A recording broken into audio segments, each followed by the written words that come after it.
Hi everyone, it's Chenzo from Reality Art Pod, here to talk about Survivor Season 46, Episode 12, titled Mama Bear. Before I dive in, I put a link in the description to my playlist, so you can watch my previous recaps. If you like the content, consider liking and subscribing, but let's get into it. The survivors return to camp after Tribal Council, and Q is happily canceling Christmas because Venus, who was just voted out, was trying to get him out. They say you can see Venus from Earth, but we don't see Venus no more in this camp. They speculate about who voted for Kenzie, and Ben admits that he voted for Kenzie by mistake. He feels really bad, and she tells him that she got her first vote of the season from her island bestie. Maria is upset on the Q Beach boat because Venus dragged her at Tribal in front of the jury, and has the rare sobering, sad, standing, leaning on a tree confessional where she admits that she's playing the best game, and the other players would be making a mistake to keep her around. Later, Ben wakes up with a start and is having another panic attack. They talk about how his panic attacks have been getting worse. Kenzie takes care of him and talks him down, being a good friend to him. By the way, congrats to Kenzie, who just announced on Mother's Day that she's going to be a mom. She'll be a great mom. In the morning, Liz has a confession. Not to make it about me, but I had a BM. Congrats to Liz, who announced today that she pooped. Charlie meets with Ben and Kenzie at the well and is heavily considering going with them to turn on Maria and Q, but he has a strong connection with Maria and feels guilty going against her. They head to the reward challenge, which really looks like a complicated gauntlet. They'll have to high step through an obstacle, then maneuver a bag through a ladder bridge, to get a ball, then crawl under an obstacle and use their ball in a table maze. The winner of the challenge goes to the sanctuary where good things happen for some Chinese takeout. They get started with Charlie getting to a lead in the high step. Things even out, but eventually Maria gets a lead heading into the table maze. As always, in the end, everyone is on the table maze and anyone can win. Then there's this. Oh, I'm bleeding.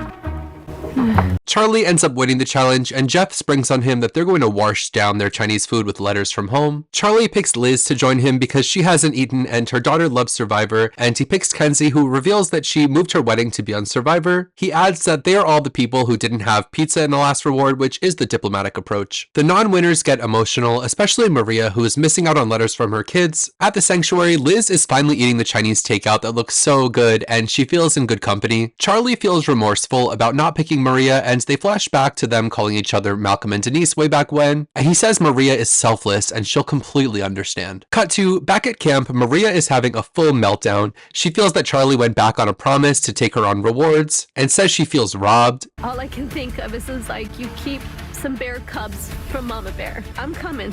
Oop, she said the thing and she's pissed. The winners get their letters. Liz gets hers from her daughter. She even got a little drawing, which is cute. Kenzie reminds us that she was supposed to get married the day before and her fiance was so supportive that he moved their wedding. She shares that she's been self-employed since she was 17, but is reminded by things like that she has support. Charlie gets Taylor Swift lyrics from his girlfriend and is reminded that his family want him to play to win, which means betraying Maria. Liz is now full, fun, and flirty. Such a bucket list thing. Charlie. Charlie tells us that he needs the ladies' support to execute his blindside of Maria. Back at camp, Maria and Q are frantically idol hunting, and Q has something to show us. Oh, let me go in my pocket. What's in my pocket? What's the... And behold. Q shows Maria his new cursed item, and Maria says she's not worried about Charlie and the girls teaming up, but she suggests that they vote out Charlie. Where's Ben this whole time? Unknown. The players all reunite, and Charlie and Maria have a moment of appreciation for each other, while their knives are pretty much drawn at each other's backs. Charlie tells Maria that the talk at the reward was voting out Q. This conversation seems like the last conversation in a breakup where you agree to be friends, but you both know you're dead to each other. They boat to an immunity challenge where they have to climb up a tower, leap off, navigate a balance beam, and solve a dolphin puzzle. Well-fed Liz communes with the sea.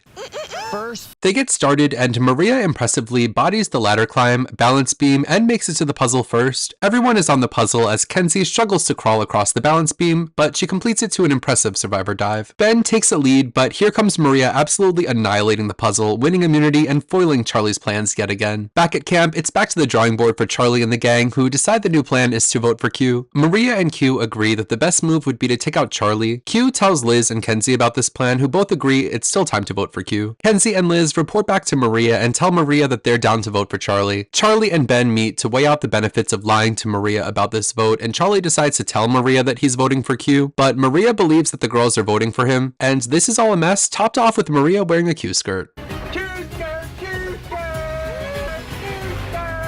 They head to Tribal Council, where I'm sure Jeff is instantly regretting not bringing his cushion. Yo, yo, yo! Let's light it up! We have a show for you tonight. They talk about the reward challenge, and Charlie diplomatically commends the people who didn't get love for being so selfless. And Kenzie says the tribe is like her family, with Liz being her grandma and Charlie being the dog. Maria shares that she used missing out on the love to motivate her in the immunity challenge, which seemed really impressive to the jury. Jeff brings up blindsides, which we all know is a signal to Q to play his idol. They get to the votes, and we see Charlie vote Q and Maria vote for Charlie, and oop, it's going down. Jeff asks for idols, and again, he doesn't get one. In the end, Q is voted out by a vote of 4-2, becoming the fourth person in a row voted out with a cursed idol. So we have to say goodbye to Q here, who was definitely one of the stars of the season. Early in the season, he was in a really good spot with his strong alliance with Tiffany, and they had Kenzie on side, really putting them in charge of the starter tribe. During that time, he got a lot of personal content explaining his history as a professional athlete. Now he's a successful business person. Even in the premiere, it felt like he was a potential winner. I think being in control of the Yanu tribe for the first few weeks and going to tribal every single time really made him feel like he was in control of the game. So he became very high and mighty, really treating Jess and Banu like peasants, going as far as to lecture Banu and coach him about how to play the game. They eventually vote Banu out for not being able to keep secrets and being too volatile. Then they head to the merge, and Q straight up becomes Banu. He did everything he told Banu not to do, having emotional outbursts at multiple tribal councils, exposing Tiffany's idol, who was on his side. While there were a lot of negative aspects, there were a lot of positive aspects to Q as well. Firstly, I love the chaos, so as a reality person, he's cool to me. I also think he has a really good sense of humor. The Q skirt was humorous, his cameos are also hilarious, and he also just popped in on Dead Meat Podcast Horror Survivor video, which is cool to me because Dead Meat is my favorite YouTube. Q also said he wanted to change how the game was played, and he did have some interesting ideas. For example, there were multiple times where he told people he wanted to quit, even the tribal when he asked everyone to be voted out, but he obviously really didn't want to go home. So I think there's something to be said about tanking your game on purpose to lower your threat level. So he tried it, and he almost succeeded. I think if he makes it to final tribal and is able to communicate clearly that that was his plan the whole time, he could win. But we lose him here, and I think we'll definitely see him again. I think the producers really like him. Wrapping up this episode, I think this episode was pretty good. The storytelling was really clear. I like that reward challenges are back, but I feel like the rewards have been kind of the same the last 3 weeks, and letters are kind of nothing compared to videos from home, loved one visit, and I guess no auction this season, so I guess that was just a one-night stand. Heading into the finale next week, Charlie is in a great place. He's still after Maria, but he got Q out, and she knew that he was going to vote for Q. Liz and Kenzie are the ones who lied to Maria, but Maria really played herself by voting for Charlie. The first official shots were fired in the Charlie and Maria war tonight. Coming into the finale, my rankings from most likely to win to least likely are Charlie, Kenzie, Maria, Liz, and Ben. But we all know what goes down in the comments. Let me know your predictions for the finale, including your rankings from most to least likely to win. I'm excited to chat with you there, and I'll be back next Wednesday to talk about the finale. Until then, have a nice weekend. Bye.